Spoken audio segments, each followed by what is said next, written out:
You're very welcome back here to Destination Newry's History with Una Walsh, the Shanachie from South Armagh.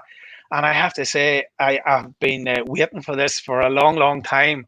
I'm going to welcome you to the legendary Shanachie, Una Walsh. Una, she just doesn't talk history. She makes us live it. And Una, you know, you have this talent that not many people do, and I can tell you, because since the last time we done the Craggin Graveyard last week, I've been talking to lots and lots of people, particularly in round Camla. There's girls in the shop coming over to me, said to me, "I was listening to you and watching this last week. Una Walsh is brilliant." And of course, other people have been sending me messages. So I'm looking forward to this. And I know all we're going to do is basically scratch the surface of South Armagh tonight. And in the next couple of weeks, we're going to delve down into the certain aspects of the history of South Armagh with the Shanachie beside me here. And it's an absolute pleasure to have Una with me. But Una, before we start, I have a few wee questions I just have to get off my chest here. And it's about South Armagh in general. So Una, would it be fair or unfair to say a lot of people in other parts of this island and abroad know South Armagh maybe only from something that they've only seen over the years, basically the Troubles? And what do you think, and what would you say that the true South Armagh is? So that's question one. Now I'm going to give you the three questions together. So that's question one. Right. Question two. There are so many tourist destinations on this island, from Bantry Castle to the Giant's Causeway to the Cliffs of Moher to the Ring of Kerry. But there's no mention of South Armagh, the most mythical mountain in the whole of Ireland. We've got it here on our doorstep. One of the legendary sites in Ireland, Craggin. There's no talk about that. And thirdly, you're going to name some places here tonight, Una. You're going to mention historical figures and events. And why do you think the recording of history is so important? So I suppose, Una, what we'll do is we'll start and we'll go through some of these questions here as you see fit and how to answer them. But, you know, the first question was, people would have knew South Armagh. And there's a reason basically for asking that, Una, because delving down into what you've been talking to this last while and looking at the history of South Armagh and going back to your own relations, Seamus Moore, McMurphy and different things, and we might touch on him tonight, there was always a rebellious streak in this part of the world. So maybe that's something that was carried through this last 30 or 40 years. I have no idea. And another question, Una, I would love to ask you about how the boundary lines of Armagh was drawn and who was responsible for them. So, Una Walsh, take it away. Tell us the history. Let's know what's going on here. Because, Una, I'm looking forward to this probably more than the people's going to be watching. Okay, thank you very much, Damien, and thank you to Cahill and Destination Newry for looking to highlight South Armagh. So the first question you said was the Troubles. And yeah, the Troubles, I suppose, was media-driven for South Armagh, in that it was a bad story, if you want, and bad stories are what sells. South Armagh is, and you can see why South Armagh would have had trouble at different times, because South Armagh is, through its history, a borderland. It has always been a borderland. There's a group starting tonight in Roscommon on the cattle raid of Cooley. They're going to rewalk it. So if you take it right back to myths and legends, this area was an area that people had to cross one boundary to another, and that creates its own history. So it is a history of a borderland. It is one of the most beautiful parts of Ireland. Even if you take its history out of it, physically to look at, it's one of the most beautiful parts of Ireland.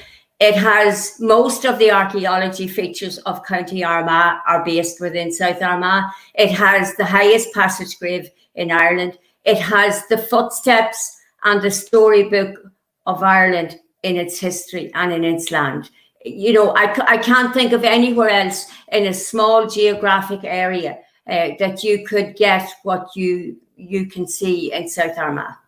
So that's really the answer to the first one. The answer to the second one, looking at all of the other tourist attractions that are well written up, is that this was, I suppose, an untold secret. It's a place that wasn't discovered only by its own people and by the surrounding area. It certainly got little coverage by the Northern Ireland Tourist Board.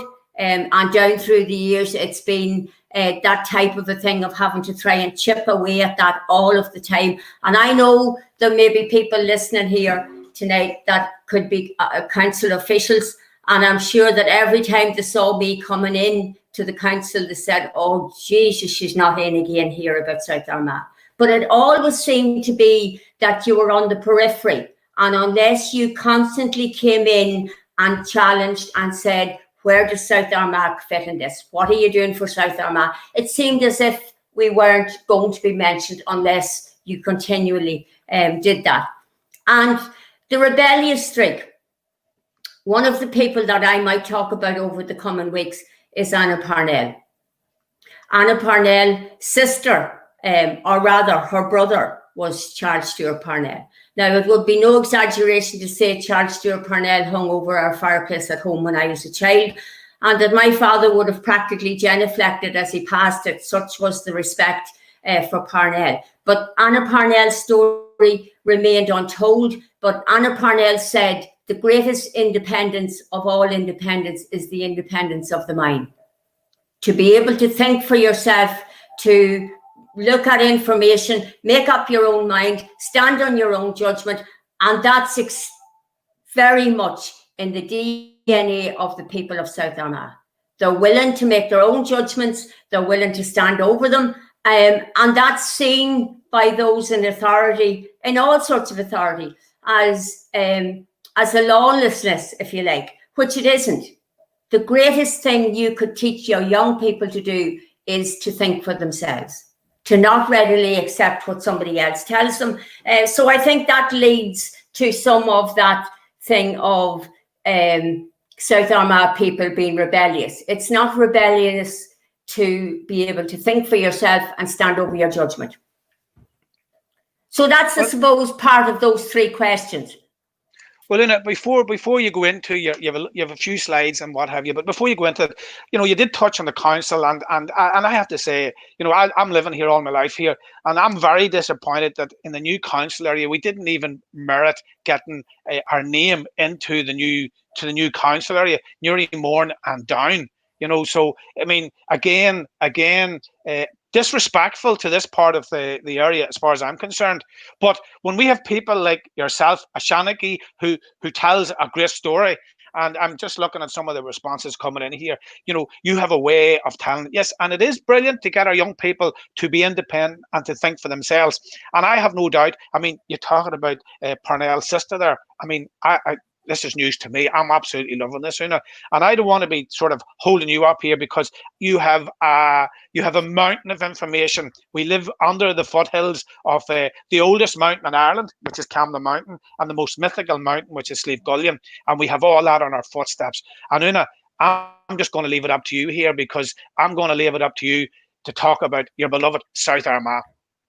Okay, so we're going to look at some slides and talk our way through some slides. Now, we definitely won't get through all of them tonight, so this will run over a couple of weeks, and we'll pick up topics probably as we go along. So this picture of South Armagh shows Gullion. This is taken from the top of Cashel. Cashel's one of our town lands, looking directly onto Gullion. Now, Gullion, the mythical mountain of Gullion. And Gullion, Maud Gawn wrote to Michael J. Murphy, and she said she visited Gullion and the mountains sang to her and she could almost write down the air. 583 meters high, or if you're the age that I am, I remember from school, 1,783 feet. It's the highest mountain in Gullion. But if you move on to the next slide, Cathal, we'll look at Gullion at its most beautiful, and the cap. We'll just stop at that one. Yeah, the cap on the top of the mountain. So weather was told by the cap on the top of the mountain. It is a mountain that you could have got lost on very quickly unless you knew the area well, because it's boggy, it's marshy, and the mist comes down extremely quickly on it. You just see the lovely cap that's sitting on top of it. And Michael J. Murphy's poem talked about the cap on the top of Gullion. Go to the next one, Cathal, till we look at the ring. Now, Slave Gullion, each generation of geologists learn from the ones that went before. So that when I was at school first, Slave Gullion was talked about as being a volcanic mountain. And it was volcanic to some extent, but it wasn't a volcano which erupted. If you have a volcano which erupts, your lava is coming out extremely hot. And when it comes out boiling hot and hits the air, it solidifies quickly. And you get a dark grey basalt rock, the type of rock that you get at the Giant's Causeway, which has been formed by volcanic action. But in Slave Gullion, there was a volcano. There was volcanic action in that it heated up inside the mountain but didn't explode. So instead of exploding as an active volcano, it imploded. It pushed down into the earth and it pushed up these hills that you can see, these ring of hills. So if you stand on the top of Slave Gullion in a circular route from your turning in at Camla Lake heading to Crossmaglen, all of the hills on your right hand side until you reach Silver Bridge, and then at Silver Bridge they turn again and the hills go back around Mullaban, Forkhill, Drummondtee, Killeavy, and back around the mountain. So right around the mountain in a ring. It's in geology terms, it's known as a ring dike formation. It's the first ring dike formation in the whole of Europe that was written up. Slave Gullion is 59 million years of age. So 59 million years ago, the land masses that we know as Europe and America were all together. There was no Atlantic Ocean. There was movement on the plates underneath the surface, which happens all the time. The plates of the earth move very, very slightly, and sometimes they shudder and they move more. So when they moved 59 million years ago, it separated the landmass. Europe on the right, America on the left, and it opened the Atlantic Ocean. And at the same time, it threw up mountains around the world, and that was the formation of Slave Gullion. So 59 million years ago, then it became a volcanic action, and it formed the Ring Dike Formation. 10 kilometers from Slave Gullion itself, in a circular right around the mountain, is the Ring Dike Formation of the Ring of Gullion. And when you come in at Camla Lake, you drive through a ring dike geology feature, the first that was written up in Europe. So even thinking of it in terms of that, even to be able to say to children that they are driving inside something that was environmentally formed 59 million years ago. So look at the next slides, Cathal. Now, this is the passage grave that sits at the top of Slave Gullion. Newgrange, there are 3 types of passage grave. This passage grave is 3,500 to 4,000 BC, before the birth of Christ. So almost 6,000 years of age. So you have a footstep of people in the South Armagh area that you can trace to 6,000 years ago. There are 3 types of New Stone Age burial chambers. This is a burial chamber. There is a passage grave, and this passage grave is the same, only in a lesser formation than Newgrange. It's not as big as Newgrange, but Newgrange is a passage grave. This passage grave at the top of Slave Gullion, a passage grave.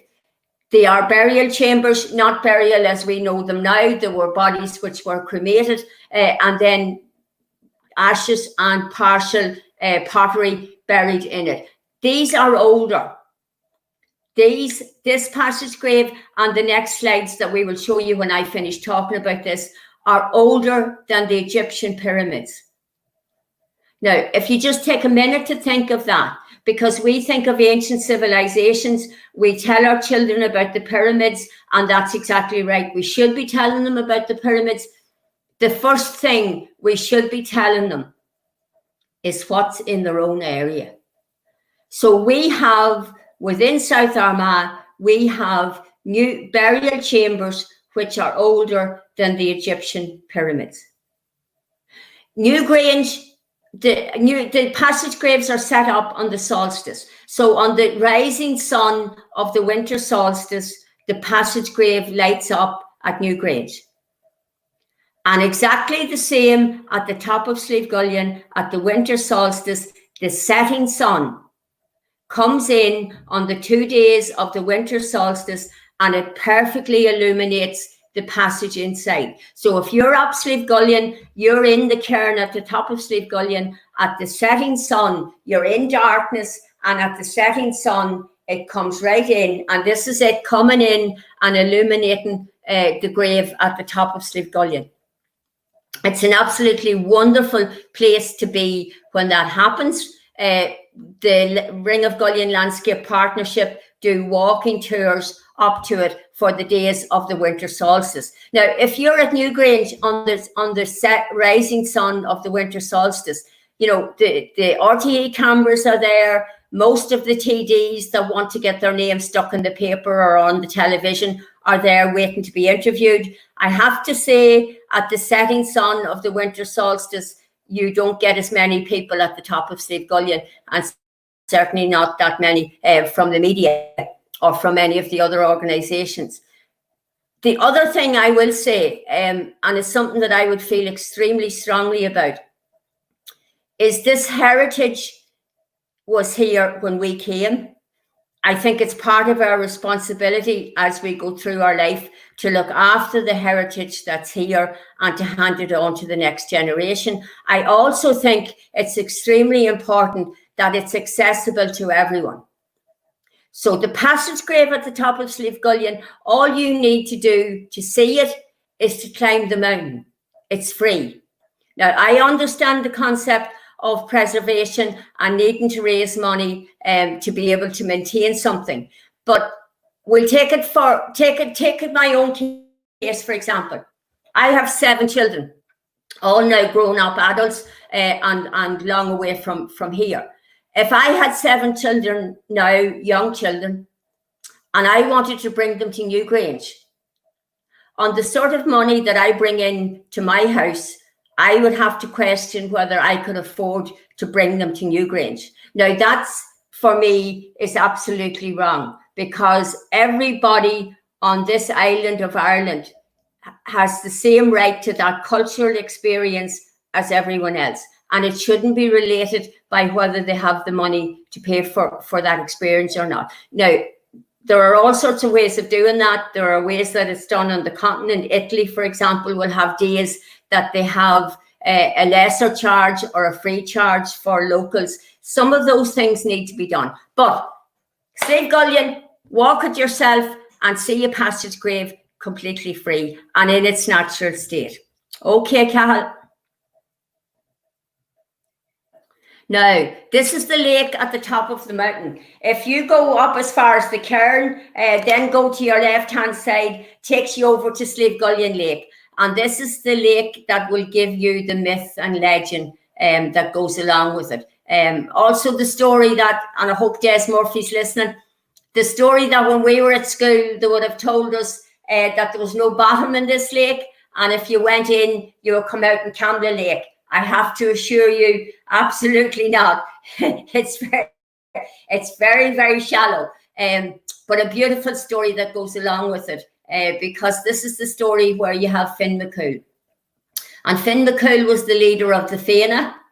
He was a young, handsome, vibrant warrior, and he came to hunt on Slieve Gullion to follow the deer. And when he came to the top of the mountain, there beside the lake was a beautiful girl, and she was crying that she'd lost her ring in the water of the lake. And he came off the horse and went into the lake. Didn't find the ring, but when he came back up, he'd lost his power and his youth, and he turned into an old man with white hair. And the beautiful maiden had turned into the Callabera, the hag of the mountain, and she had cursed him. He lay beside the mountain, and the Fianna men came looking for their leader, and they didn't recognise the old man that they'd seen, but the 2 hounds that were with them knew their master by the smell, and he told them what had happened, and they dug the mountain and searched, found the Callia, and she reversed the spell, but Finn retained the white hair. So the moral of the story, any man who bathes in the waters at the top of Slieve Gullion comes out with white hair. Now, 2 interesting experiences. I had the children from Cullyhanna School with me one day, and I told them that story. And one wee boy said to me, "Miss, our priest has white hair and he likes swimming." So I said, right, well, he's definitely been at the top of Slivgullion. But the other one was, I had a group of postgraduate students, women students from America. So we turned the story around, and the Callabera became the first feminist of Ireland, and she reduced Finn to an old withered man. They are the beautiful stories of the Ulster cycle, of the Féine cycle, of the Celtic people, and they've been carried on. The thing about history, I love history. And I went to history in my house at home was just something that everybody talked about. And I went to school in Newry, to a grammar school in Newry, and I found history was really something that I struggled with all the time, because I was given a history book and I was told to read that chapter. And I said, well, that doesn't make sense, because that chapter, I need to know what else was happening around me to know how I make sense of that chapter. And this is the thing about history. The big events of history get written into history books. And history, as was always said, history is written by the victors. The events of local history get told. The oral history, the oral tradition of carrying on stories is the thing that records local history. Both the stories, the ballads, the poems, this is where you take your history from. And people will say, well, if it's not documented, you can't prove it. You can't actually 100% say, yeah, I've seen that written somewhere. But if somebody has carried the story, then you can be, and I have seen it happen time after time. I've seen it with the 1821 census here in Mullaban, because that was an oral tradition that existed. I've seen it with the O'Neill Vault in Cregan, because that was the oral tradition, and it found itself, it was there and was found. So the oral tradition is massively important in our local history. So those stories of the Ulster cycle were firstly told stories, oral stories, before they became now stories that children can lift and read in a book. Okay, Cal. Now, this is another type of burial chamber. This is Ballykeel Dolmen, and just for anyone who's not from the area to reference where they are, first of all, the mountain, you're all going to know where the mountain is. Ballykeel Dolmen is just outside Mullaban. This is the same age as the passage graves. This is almost 6,000 years ago. All dolmens look the same. Dolmen is coming from a Brehon word, and it means table, and you can see why. You can see that your top stone would be the table stone. But dolmens are three upright stones with a table with a topping stone. This is the only dolmen in South Armagh. The passage graves are the least common. There are less passage graves than there are other types. There are less dolmens than there are court cairns. So this is, if you like, the second type that is the most prolific.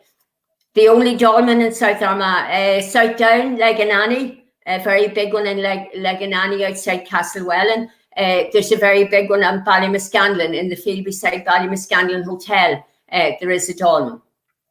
So this is what's left of this dolmen. Now, if you come to visit it, it's just on the road, at the side of the road, in the townland of Ballykeel. Ballykeel and Ballykyle, the narrow townland. And we'll do one night where we just look at townlands.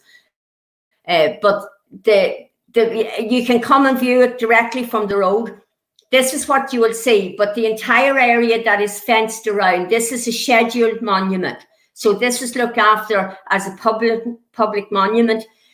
The entire area that's fenced, when this was a new build, would have had a cairn running back from those three stones. The entrance to this is not at the front of these two stones, it's at the back of the stones. And running from it would have been a mound of earth, and on top of that mound of earth was a cairn of stones. Now, there are no dolmens that still have their long cairn still intact, because those stones were used. They were used for building materials. They built ditches, they built all of those. They weren't, it wasn't in any sense a desecration of those sites, but they were just used for what, for the stones that could be used as materials. The other thing to think about, apart from this being the age of the Egyptian pyramids, we think now in this modern time how far advanced we are and all of the things that we can do. If you consider that almost 6,000 years ago, somebody had the capacity, they had the knowledge of the turning of the heavens and the earth and their sense of their own abilities, that they could build a passage grave at the top of Slieve Gullion with the certainty that on the setting sun of 2 days of the year, that it would illuminate that passage. Now that's fairly mind-blowing when you take it into those sort of terms. So who were these people? I believe, and I'm open to being challenged on it, but my belief is because 6,000 years ago, this island was very sparsely populated. I believe that there were master builders that moved around the areas of Europe, of Ireland, and they were the people who were building these monuments, that they had, that this wasn't happening with this people, the amount of people that was living in each area, that these were people that moved around in the creation of those. So Ballykeil Dolmen, just outside the village of Mullaban, in the townland of Ballykeil, in its own townland. So the next one, Cathal. This one is one of the most exciting ones. This is a court cairn. Now, there are more court cairns than there are dolmens. Court cairns, so the court cairns in Ireland are the most prolific type of burial chamber. But this one is so special. This is in the townland of Anamar. So this is between Cullyhanna and Crossmaglen. You can find this one just before you go into Crossmaglen. You can take a right-hand turn and it'll take you up the road that'll take you to Anamar. This one is almost fully intact. So a court cairn, so called because of the shape of this entrance, it's almost a horseshoe shape. So this is the court area that's inviting you in. These large stones that you can see right along in different places are they're known as orthostats, and between each orthostat you have dry stone walling. It's built up between each orthostat. This one has 3 chambers, and you can see the roofing, the mound of earth and the cairn still totally intact on this one. If you move on to the next one, Cathal, we'll look at it and we'll compare it. This is Ballymacdermot Court Cairn. This one is on the side of Slieve Gullion. Ballymacdermot, Balla and Dermot, the townland of the McDermotts. This is just up above Killeavy football field, just before you go to the Bernish viewpoint. Now, you can see the same entrance chamber, the same horseshoe shape that invites you in. You can see the orthostats still here on this one. There are 2 passages to the back of this one. This is a very good court cairn. Its mound of earth and its cairn, its stone top cairn are gone from this one, but this is still an extremely good example. This is a scheduled monument and a very good example of a court cairn. If you flip back, Cathal, to the one we left, now you can see why Anamar is so special, because Anamar, almost 6,000 years, is completely intact. It's absolutely worth a visit to this one. The other thing is, just as the passage graves worked on the solstice, the court cairns worked on the equinoxes. So there was a special thing around these court cairns at the equinox. But there was also the story that went with them, that they were built, because there were more of them, that they were built in such a way that they were on high ground, and that if you stood at one and lit a barrier or lit a fire, that you could be seen from the next one. So there were a communication way as well. Now, where there are court cairns still left in South Armagh, Ballymcdermott, there was one in Annaclough here in Mullaban. They were on high ground, and that principle would follow, that if you were at one and lit a fire, they would be clearly seen from the other one. Anamar is one that for some reason, and because I don't have the answer from 6,000 years ago, there is something more special about Anamar, because Anamar doesn't fit that profile. Anamar, first of all, isn't on high ground. Anamar, the name of the townland, is the Black Marsh. It's marshy, bad ground. It's probably the one thing that saved this court cairn from losing its cairn, because there was no way of using that stone to build, because there was nothing to hold the stone. Now we can build on water, but at that time you couldn't build. So it was a sparsely populated townland as well, but it's out of sync with the rest of the story of how they could be seen. So for me, there are two things. Anamar is absolutely and totally special because it's the best example I've ever seen anywhere of a court cairn. It's almost completely intact. And the other thing is, there is some special significance that I can't give you the answer to, but I am sure that there is a special significance to it. Now, buried in these, as well as the ashes, were pieces of pottery. All of the archaeology features of South Armagh were excavated in 1963, 1964 by Queen's University in Belfast.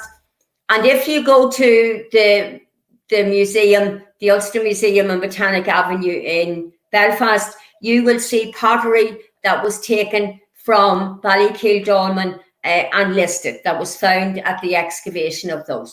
Okay, Cal, I'm going to give you another couple. Now, that's Ballymcdermott we've seen. This is Ballymcdermott, I've told you where it is. This is Clonchagora Court Tomb. Again, the same principle. If you go up to it, you'll be able to see the entrance chamber. The orthostats here, the standing stones here, much higher. This one, if you're on the road from Newry heading to Dundalk, just before you come to the Carrickdale Hotel, there's a turning to the left-hand side, which will take you out to Omeath, and Clonchagora Court Tomb is just along that road. Again, clearly visible from the roadside. You can't miss it. That's the other example, Clonchagora. There are many, on the old maps of South Armagh, there are many more court cairns that have completely disappeared. But those are the three that we can still see. Okay. Next slide, Cahan. Now, this is the Dorsey. And that's us. That was New Stone Age. So that period of time, we're taking this almost in a time frame tonight in these first slides. So that period of time was all New Stone Age, all roughly 5,500 to 6,000 years ago. Our oldest story as we started was the formation of Slievegulion 59 million years ago. And Damien said before we started, Camla formation much older, and we'll go back to it, and it is much older. Camla was much older. It's going into 320 million years of age, and the space between the two we'll talk about when we go back to look at Camla. But the Dorsey then is bringing us into the period of the late Bronze or early Iron Age. And the Iron Age really is the time of the Celtic people. The Celtic headquarters was Owenwaha, Navan Fort, and I'm sure many of you as adults have heard your children talking from school about being brought to Navan Fort because they had found all of the burnt palisades that showed that Navan Fort was the headquarters of the Celtic people. This is the Dorsey. Now, Dorsey in the Irish language was the gateway, and this was the gateway that brought the people through South Armagh onto Navan Fort. So this is dating from the same time. These were defence ditches. These were large ditches that were built around to provide the opening of the gateways. So there were defence ditches that ran right across and right around that area. And it was seen at one time as if this was to close it off. But really the gateways were to bring it in. And if you just go to the next slide, this is an artist's impression of what they would have looked like. This is the part of the Dorsey that you can still see. So if you're heading towards on the main road between Armagh and Newton Hamilton, coming up towards Dundalk, just before you're taking the turning on the right-hand side at Dramill Bridge to go to Cullyhanna. If you look, just as you turn the bridge, if you look directly up, you can see here the ditches, the low ground and the two ditches rising each side. So take this into children, and it's so easy to explain to children why you would have defence ditches. So you have high ground, you're coming down off the high ground on your left-hand side into a flat area, and to get to the next side, you have to climb up. So if I'm on the right-hand side and I'm trying to defend it, very easy to defend it because I can see you coming off your high bank and I can attack you before you're coming up my bank. So that's the Dorsey, and that's bringing us into the time of the Celtic people and the link between South Armagh being the place to go. Just go back a minute, Cathal. Just at the right-hand side in a field here, beside this high bank on the right-hand side, there is a standing stone. Now, there are many standing stones all across Ireland, and the easiest way to describe the standing stone before they become what are Christian standing stones, which is what is claimed now for Kilnasaggart. But the old standing stones that were there are exactly the same as what we grew up with as signposts. That standing stone to the right-hand bank of the Dorsey told you that you were on the right route to bring you to Ironwaha. So they were used as stone markers to guide you on your way heading to Armagh. Okay, Cathal. So, Fort, this is Corliss Fort. This is just outside Crossmaglen. It's the most beautiful area to go to. It just looks directly down onto Lough Ross.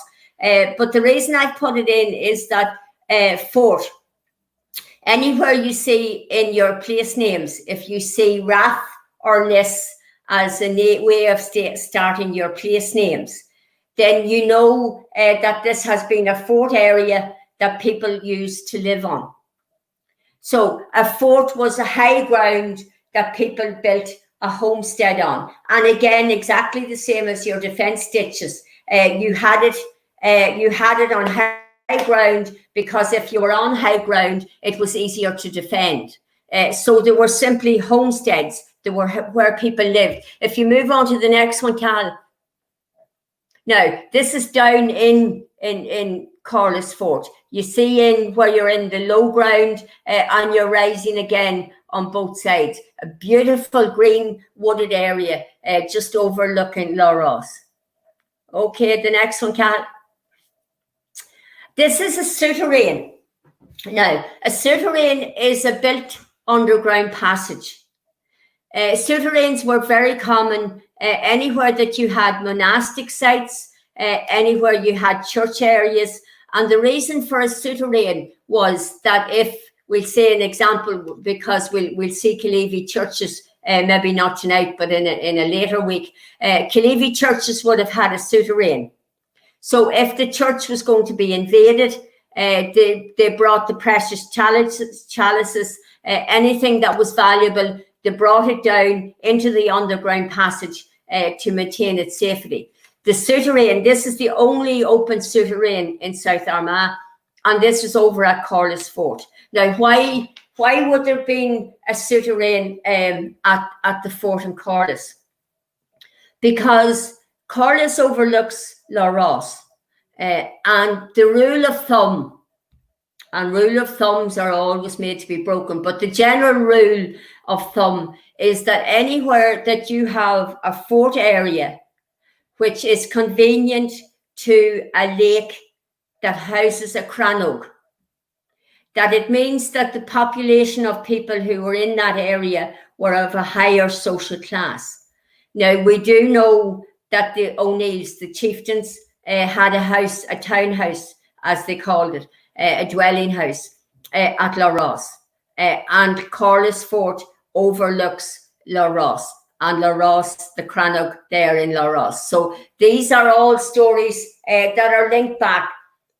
And we talked before about, you know, the whole thing of the history that gets written down and the history that gets told in the oral stories, that you have to use all of that information together to get the full story, to lay it all out, because we all come in to read history with our own perceptions and of what the history is.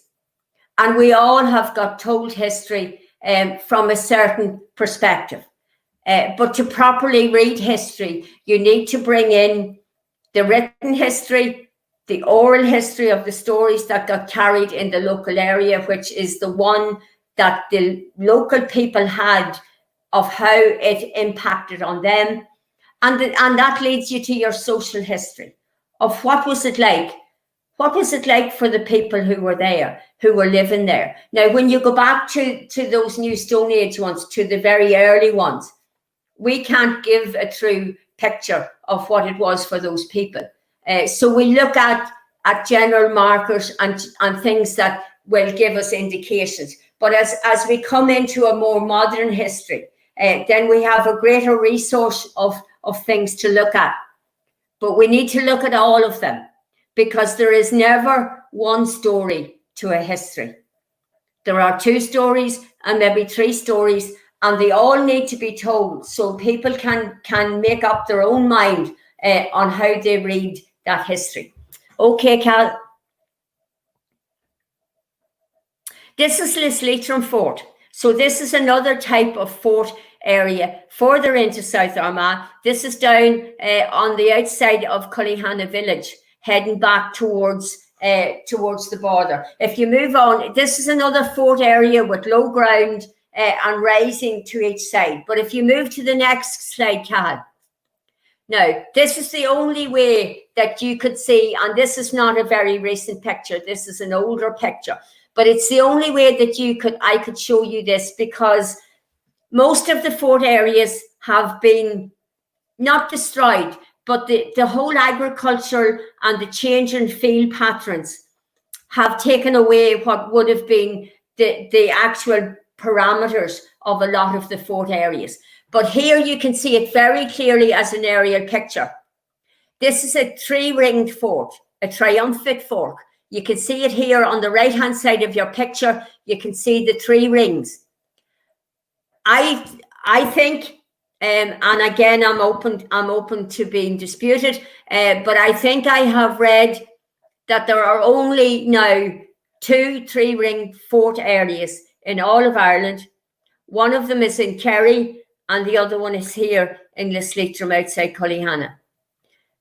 And right beside it, you'll see Lisleitrim Lake, and you'll see the crannog. I should have explained a crannog. A crannog is an artificially created island. So what happens is they have built up underneath into the lake, they have bouldered it and built it up and then created an island on the top of it. So this is Lisleitrim Fort, Lake and Crannog, just outside Cullyhanna. Okay, Cal. Now, that has taken us from the very ancient South Armagh, from 59 million years to 5 million to 5,000, 6,000 years of age for our cairns, taking us through the Iron Age of the Celtic people, and we will come back. There is so much to go through with the Celtic people, with what we still do today as part of the Celtic heritage that came with those people. So that has brought us to now coming into what is a more modern part of South Armagh, and we'll see how much longer we get tonight to go with this one.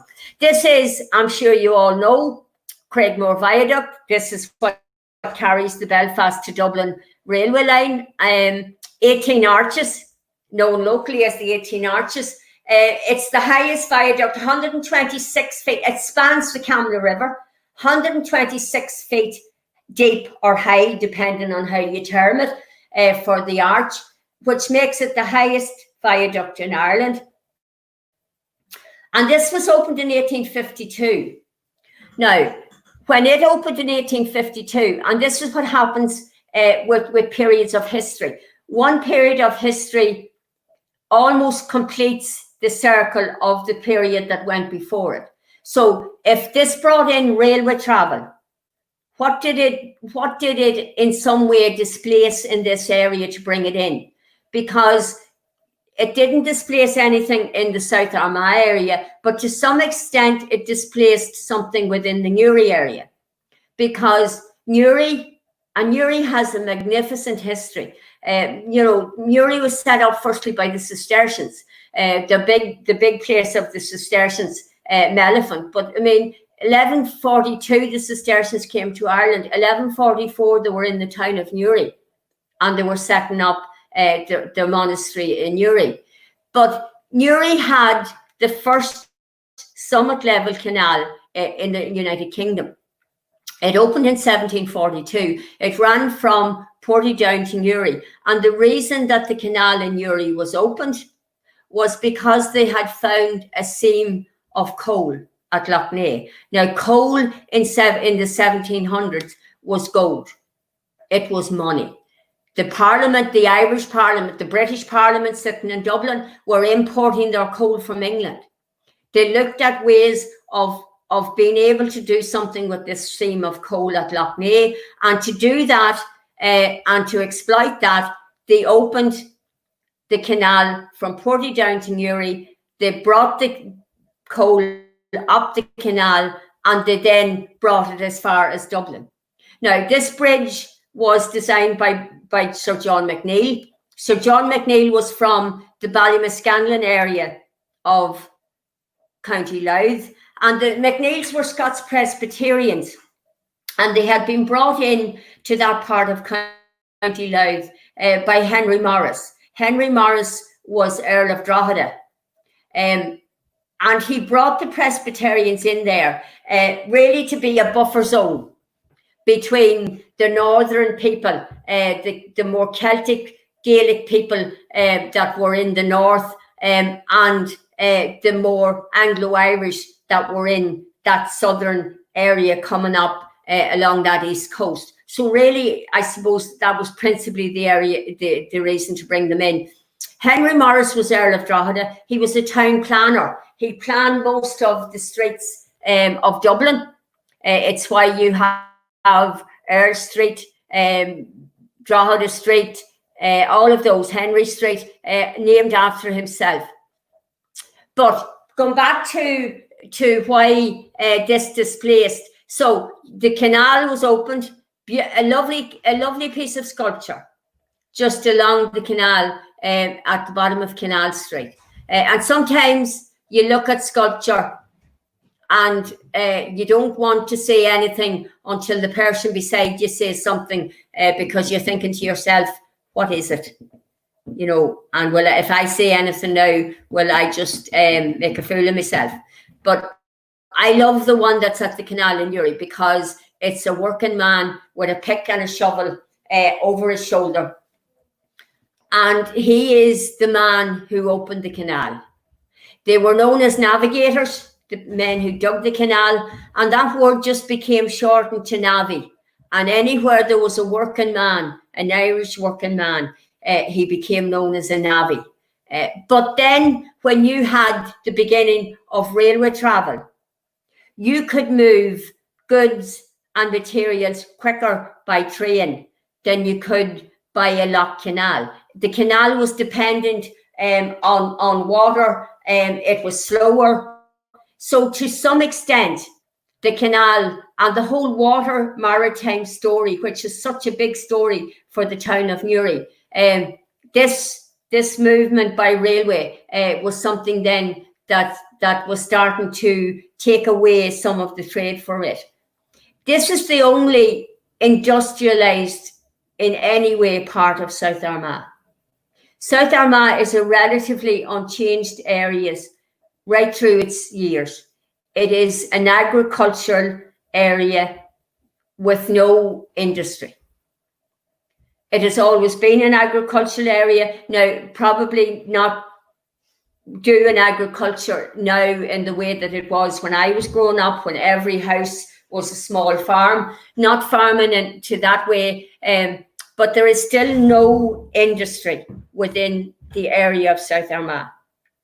This is, as most borderlands was, this is an area that was forgotten in terms of any type of industrialization or of employment. So anyone who was employed, and still to now, anyone that's employed unless through retail or schools, leaves South Armagh for their employment. But the Craigmore Viaduct, and right beside it, now, they said, the story is that this was built on sheep, that the foundation of the viaduct is on sheep's wool, because sheep's wool gave it a slight movement that was needed to give it a bounce, if you like. He was an engineer. John McNeill was an engineer, not just here, but in Scotland and across parts of Europe. There are still 3 houses that were McNeill's houses there to be seen in the Ballymascanlon area of County Louth. The house that is the Mount Oliver house, the beautiful white house that is the Mount Oliver house now, beside Ballymascanlon, was a McNeill house. Stranfield House, where people go for coffee and flowers and a very nice place to have your lunch, is one of the McNeill's houses. And Fahard House on the other side of the road was also a McNeill house. So the McNeill story is still very strong in that Fahard area of County Louth. Right beside Craigmore Viaduct, the Egyptian Arch, the road bridge, that's known as the Egyptian Arch, and known as the Egyptian Arch because of the shape of the headdress of the bridge itself. It's flat across the top with 2 lugs, which is the shape of the Egyptian, the Hemis headdress. And I have to say, I left South Armagh at 11 to go to school in Newry because there was no second level education in South Armagh at the time that I was 11.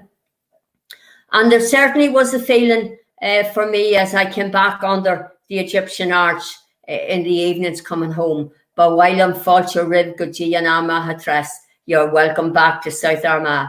That sense of, for me, coming home. And I still get that sense when I'm coming back up the road that I'm coming back home, where there is security. There's an old Spanish fable that says that there is a certain place within the bull ring that if the matador gets to that certain place, this magic place within the bull ring, that he is invincible, that he can't be killed by the bull.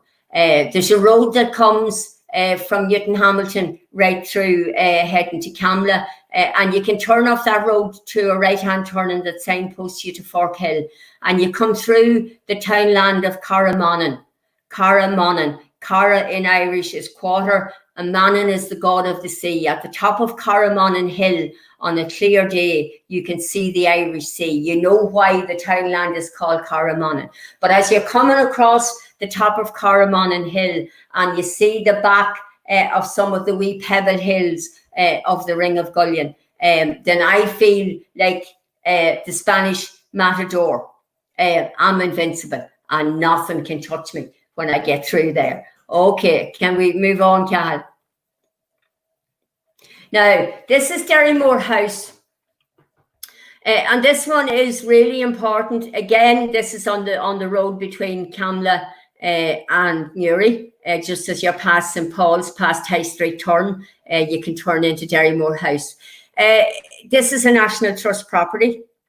So that's one of the reasons. It's the only National Trust property in South Armagh. The National Trust do own another property. They own Ballamire Forest, but there is no house any longer. That was the house of the Synods, but the house is no longer there. So this is the only house and property owned by the National Trust.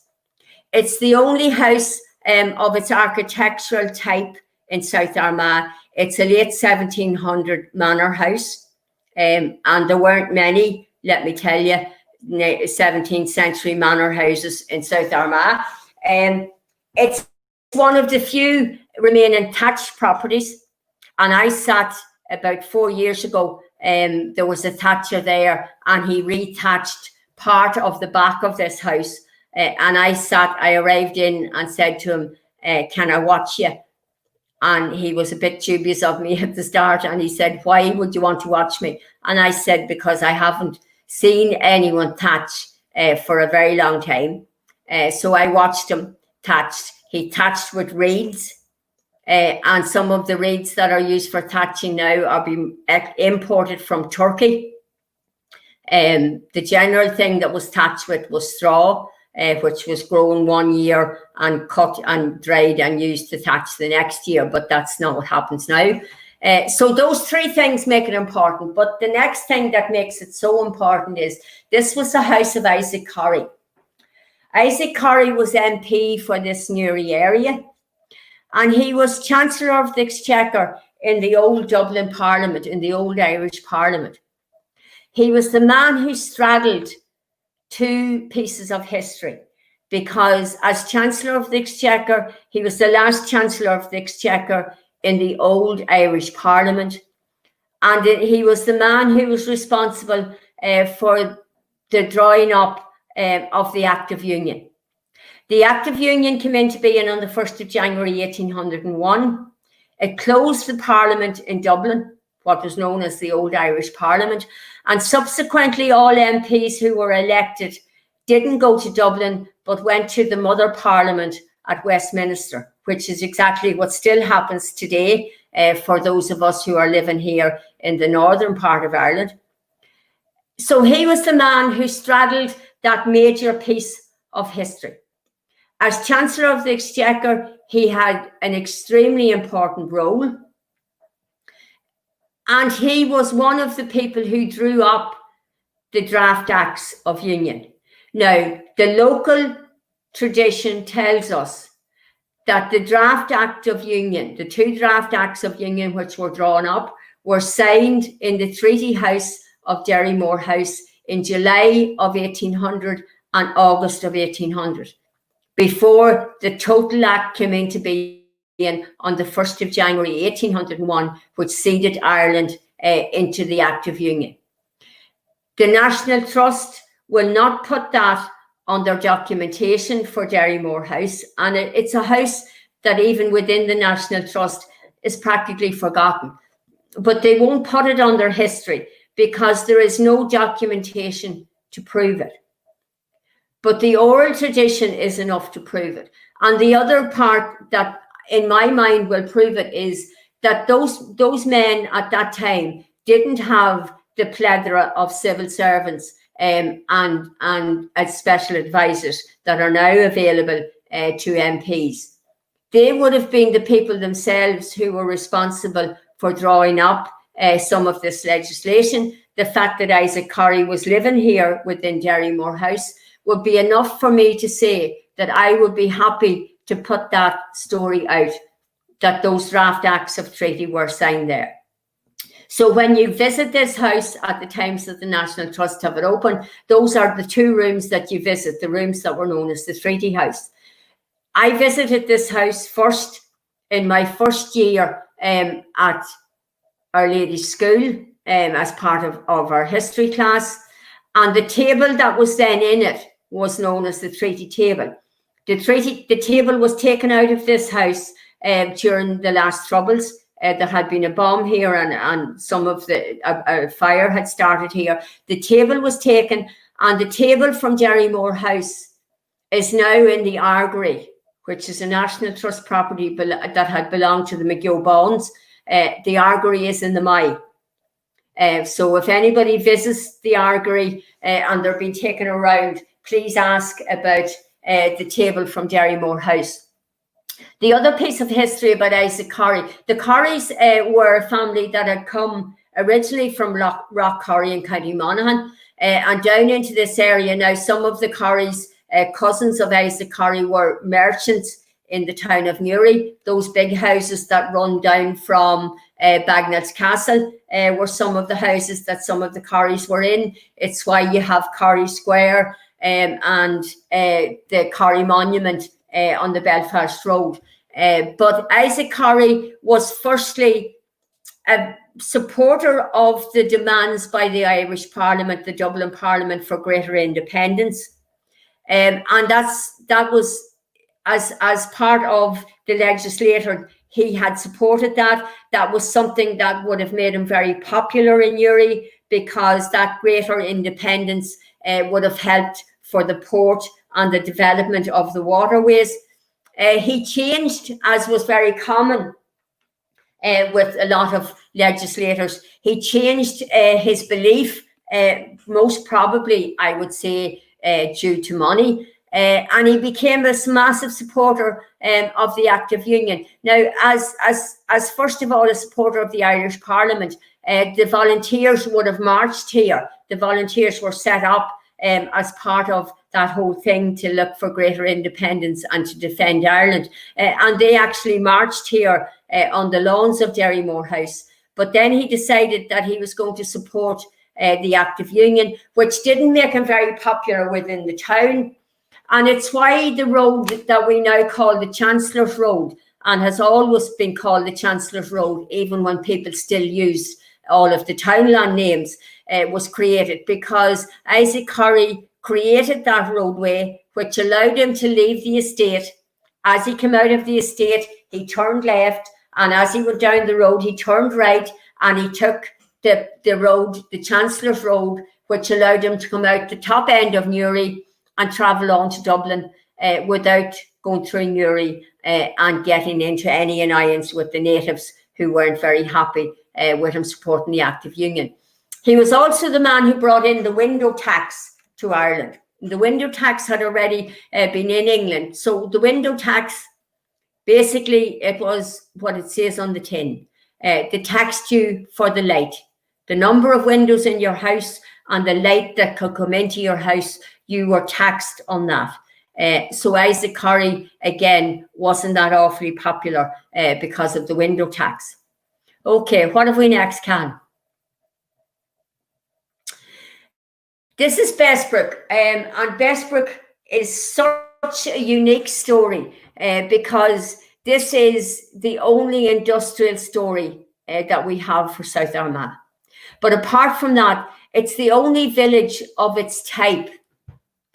All of the villages of South Armagh, as you go through them, unless maybe Crossmaglen, which has an internal square, which gives us a bit of structure, but all of the rest of our villages are haphazard.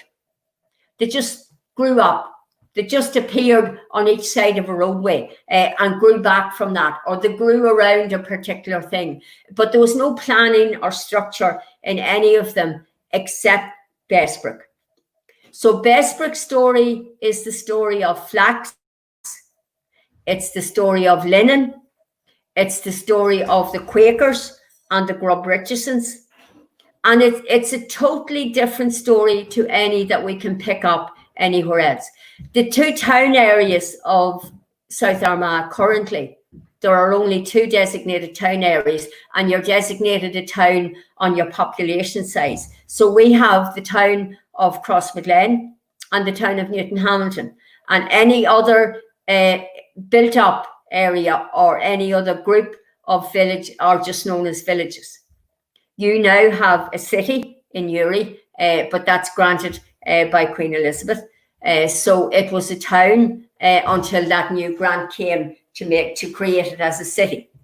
So the town of Crossmaglen and the town of Newton-Hamilton.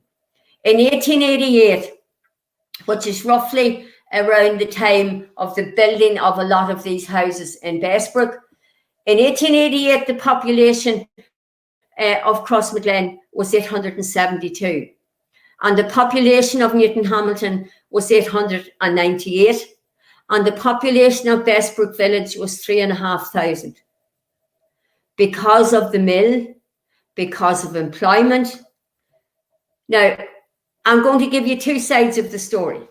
So, just after the time of the famine, the Grubb Richardson family arrived into this area of Bessbrook. Now, Bessbrook, first of all, is the name of the village. The townland is Clochraven. But Bessbrook, because the first owner of the mill was Pollock, his wife was Elizabeth, so that's the base. And the brook was the water that powered the mill. So that's where you got your village name from. Very few of the villages of South Armagh is the name of the townland. Another big story that we're going to go into again as we go on through the different weeks. But the mill had gone on fire in 1839 and was derelict. And the Grubb Richardsons came here just at the time of the famine. They restarted the mill. They leased the land from Lord Charlemont, who was the big landowner of County Armagh, which is why you have Charlemont Square at the top square in Bessbrook. They leased the land from Charlemont and they restarted the mill. And then as time went on, they looked to build housing to house the people who were working in the mill. So you have the creation, a completely structured, laid out, planned village in two distinct squares, College Square down at the bottom end of the village, and Charlemont Square as you go further up the village. So very, very unlike anything else that was going to happen. Now, that was providing housing for the people who worked in the mill. And those 3,500 people that came had employment, but again, you have to look at what that employment was like. And it was hard, dirty, bad employment. But the other side is there was no other employment at that time anywhere. And yes, these houses went as places for the workers to live. But you didn't get the freedom to pay your own rent.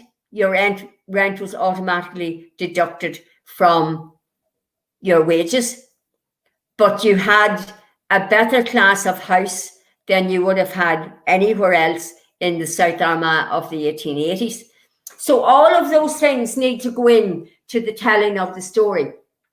They created what they termed as a model village. Now, when I started to learn about history first, I was told that Bessbrook was set up on the model of the Cadbury Bourneville village in England, also the Cadbury family, also Quakers, Quaker settlements all over Ireland as well. Portlaw in County Waterford, another settlement of the Quakers. The Quaker ethos was about self-empowerment, and it has to be noted that even when we have to highlight the bad type of employment mills were, that the Quaker ethos was about self-empowerment and about helping people, even into our recent history. The first mobile hut that appeared at Longkesh to give tea and coffee to visitors going into prisoners in the Kesh was set up by the Quakers. The most of the visitors in prisons across the world are the Quakers. So the Grubb Richardsons were Quakers. This model village, as I said, I was told it was later and set up on the lines of the Cadbury Bourneville. It was actually earlier.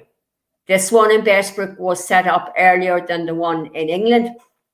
And as a model village, it was a social experiment, but as a model village, it had three P's that it wouldn't have.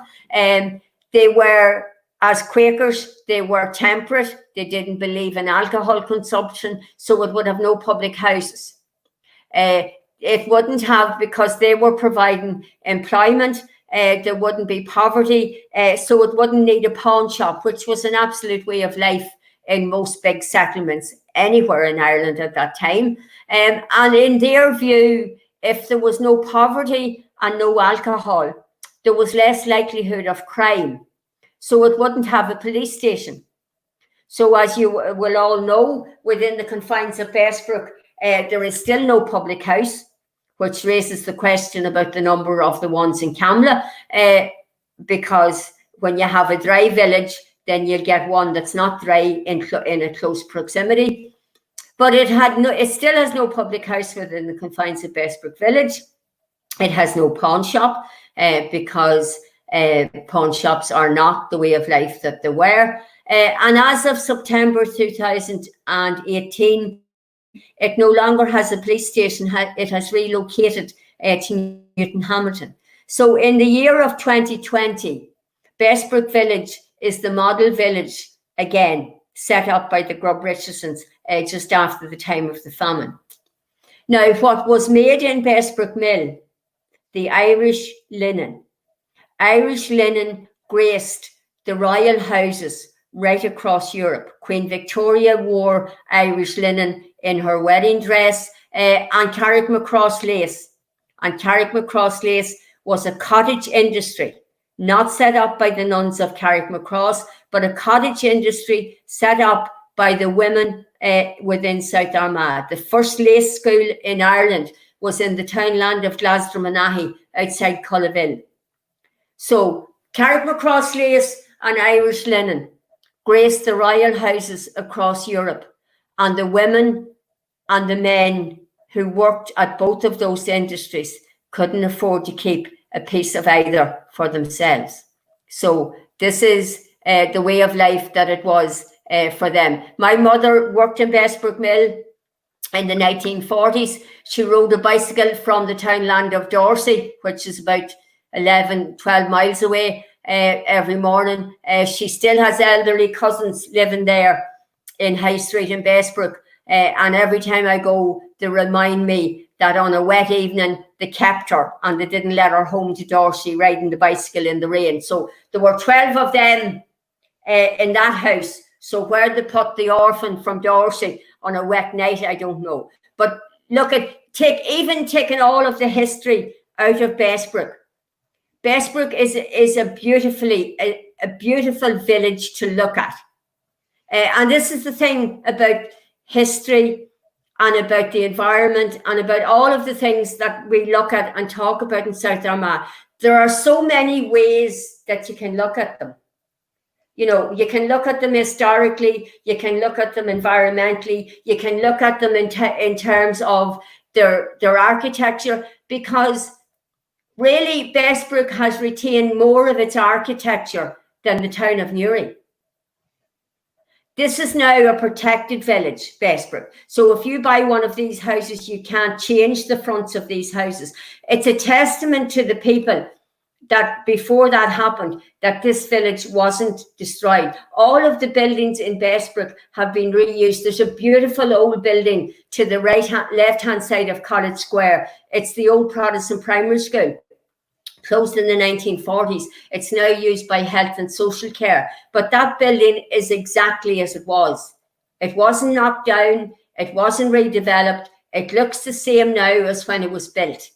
And those are the way. I think in a rural area, I mean, I talk history. I love history. I think in a town area or a city area, you can't show your time. I showed you tonight things that were on a time frame of history. You can't do that as well in a city, only through its architecture. And if you don't have its architecture, then it's a much harder story to tell. There were beautiful buildings in Newry when I went to school in Newry first. The old post office, loads of those buildings, they're not there now. You can tell the story, but it's not the same if you can't look at them. Damien's looking at me now. I think I'm coming near my finishing time.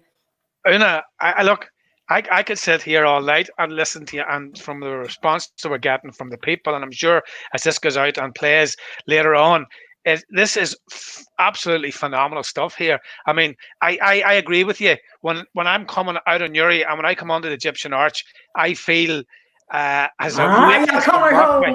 home. I'm coming home. Yes, yes, yes. You I'm know, coming and home. there's no question about that. I remember going to the dances in Newry, walking out the road, and we had to walk up. And there's no taxis in them days. We come up past Derry Bay, got past the graveyard. Now the road wasn't as wide as it is now. I'm like, we were only like 13, 14. We had to walk to Newry and we had to walk home. Hello? Hello? Damien, I've lost Damien. Yeah. No, I'm back. I'm back with you. I'm back with you. It has been a phenomenal education for everybody here from 59 million years ago right round. And you know, I was sitting laughing, thinking, looking at the pyramids and saying, "You have got your pyramids, but we had our graves built before you guys." And you know the sad thing, Una. But I mean, that's a wonderful thing to say to a child, that you have something here that's older than the Egyptian pyramids. Do you know, I mean, that's just, for a child, that's an enormous thing to be able to say. You know, not just for a child, for somebody of my age too. I mean, I love the story of Caravalia because I'm going up to, I think I'll have to head up to that lake and see, can I get some white hair, you know? But, you know, like I was in America and there's a wee man from Cavan and he told me about the Black Pig's Dyke and the Dorsey. And I didn't know what he was talking about, but I did find out since, and you've touched on it here tonight. Una, what you have said here tonight has been phenomenal. It has been an eye-opener. It has been an education, 59 million years, right round to Bessbrook village in probably just in less than over an hour. It has been a fabulous, entertaining show. It has been educational. It has been mind-blowing to a certain fact. And when you talk about the oral history and the oral speaking, what you have said here now will be forever in this, and people can look at it. And you know, I'm a wee bit, I get a wee bit angry about the council and the tourist board. Ireland's ancient East, they never say anything about us here. They never mention anything about Slieve Gullion, the gateway to Ardwaha, the gateway back to Tara, and all that stuff. And what you have done here, you have opened the door, Una.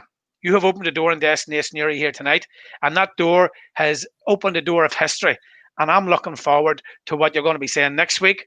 I know you're going to be telling us loads and loads of stuff next week as well. Yeah, and I'm looking at some of the some of the responses we're getting here is unbelievable. So and just before I go, I mean, the thing is that if history is told as stories, I mean, so many children are put off history just by the whole thing of learning dates and learning this and all. You know, if it's told as stories, if it's told about your own area, and it's told in a way that makes it accessible, that's what it's about. It's about enjoyment. You need to enjoy it. Look, I can see about 25 politicians next year trying to bait their way up to the Slieve Gullion Mountain to get their photos taken. Yeah, we'll see how many MLAs and MPs we have up next well, year. I can tell you, there definitely will be some of them. There's no question. And yeah, you're right about Newgrange. You know, they do fight to get into it, and we have one on our doorstep.